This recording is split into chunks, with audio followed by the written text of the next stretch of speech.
রেশমি, ও রেশমি। আরে কি হলো? আরে পাশের গ্রামে একজন সাধু বাবা এসেছে।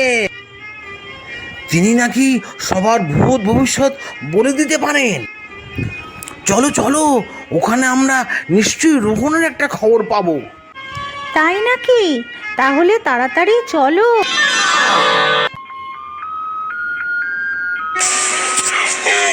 महादेवं महात्मानं महायोगी महेश्वरं महापापहरं देवं मकाराय नमो नमो। बम शंकर কে এসেছিস? কি চাস বল। বাবা, আজ 2 দিন হলো আমাদের মেয়েকে খুঁজে পাচ্ছি না। মেয়েকে খুঁজে পাচ্ছিস না? বম শঙ্কর, তোদের মেয়ের তো বিয়ে